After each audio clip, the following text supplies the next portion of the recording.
A lone figure appeared at sunrise and lingered far too long, only to deliver a message that can't be ignored. Message by Stephen Meehan. Tarian clambered to the wall's edge and stared into the barren field. When he discovered a solitary figure, his fingers turned white around the gray stones. That's a massive creature. What is it? When did it arrive? I'm not sure what's out there, but it's been there since the sun came up. Keldon said, closing his eyes. Keldon, who's our best surviving sharpshooter? Tarian's gaze turned ice cold as his lips curled into a snarl. Bring that individual here and destroy that monster. Keldon lifted his telescope and studied the distant creature. When the scope lowered, he tapped it against the wall. Given the recent attack, there's a significant chance it's a shapeshifter. Does it matter what it is? Sherry stepped in front of Keldon, her hands on hips. Tarian's right. One of our marksmen could end the threat. I'm more concerned with whatever's beyond our field of view. Keldon laid a hand on Tarian's shoulder, pulling him close. That thing's the tip of the oncoming storm.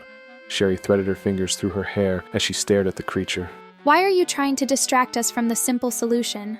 Keldon's fist slammed the wall as he glared at Sherry. We're not in a position to defend ourselves from another assault.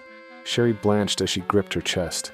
We're prepared for this kind of situation, right? Unfortunately, Lloyd's dead. Tarian stepped up to the wall and examined the towering monster. With a hiss, Tarian spun around and leaned against the wall, collapsing to the floor. Besides, a pair of shapeshifters tried to steal a significant amount of our ordnance. While we reclaimed half, the lone survivor took our most potent weapons. Are you suggesting they'll be attacking with our own missiles? Sherry swayed, collapsing on the walkway. Keldon offered Sherry a hand. It's possible we'll start the next siege after a barrage of our own ordnance. Sherry's eyes widened as she glanced at Keldon. How likely is that? Like I said, there's a chance. Don't forget that the beings we've encountered don't possess the mental acuity for advanced tactics. He gripped her wrist and hauled her to her feet before striding over to Tarian to hook a hand under his friend's shoulder. With a violent jerk, he yanked Tarian to his feet. But then again, given Lloyd's efforts, they might not need it.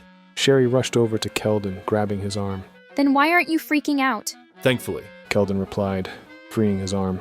He rubbed the back of his neck as he stared out at the distant and solitary figure. Lloyd designed the ordnance to be scalable. It's doubtful that any of those brutish thugs could attain the maximum output from our stock. Bitter laughter broke the uneasy silence, and Tarian banged his head against the wall. Don't forget, these shifters appear to be more intelligent than the rest of the menagerie we've battled. Keldon swallowed and looked past Sherry, yelling. Caleb, get your sniper rifle. Sherry folded her arms across her chest as her face narrowed to a point. Weren't you the one arguing against shooting the thing? Sherry, stop trying to interpret my words. I'm unsure what'll happen if we kill it. Keldon snatched the weapon Caleb offered, laying the barrel on the wall. Hunched over the scope, he tweaked the dials, enhancing his vision. It's still meandering in the field. What's it doing? Keldon's attention settled on the being standing on the barren patch of earth. The monster's pale green eyes were hard to isolate from its ashen skin. He shifted his weapon and studied the surroundings. Tarian tapped Keldon's arm. Is there anything else out there? Keldon groaned as he adjusted the scope. He slammed his knee against the wall and dropped the rifle. He spun and glanced up at the gathered throng. Keldon jerked a thumb over his shoulder. No. Aside from our mysterious guest, I can't find any evidence of something out there. But you have a feeling, right? Keldon nodded as he rubbed his eyes. Tarian, whatever's there is out of sight. That's not helpful, Caleb said, drawing closer. Before you ask what I mean, Keldon said, rolling his head. I don't want to guess about what's behind the creature. And yes, after getting a closer look, it's definitely a shapeshifter. Sherry lifted a telescope to her eye and her legs buckled. Is that ours? There's no way to determine what it's clutching. A soft peal of thunder punctuated Keldon's words. He spun on his heels and peered through the scope, spotting a new image in the distance.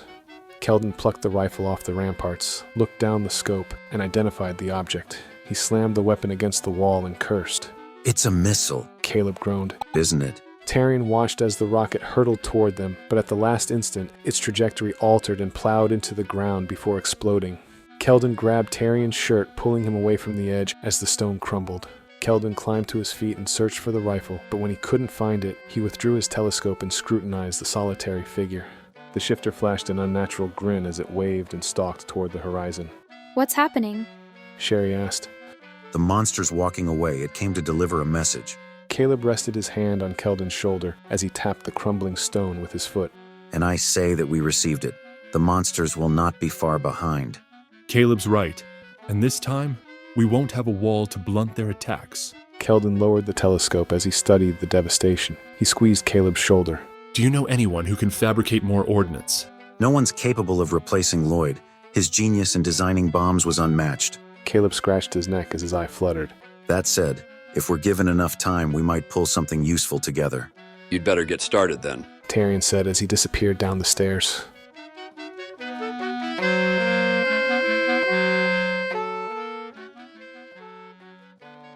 With that, our story concludes. I hope you've enjoyed today's reprieve from your daily grind. If you like the vibe, hit that like button, drop a comment, and subscribe if you haven't already. Because every bit helps get this channel spread to those who require a momentary chance to unwind. I'll see you for the next tale, my friends.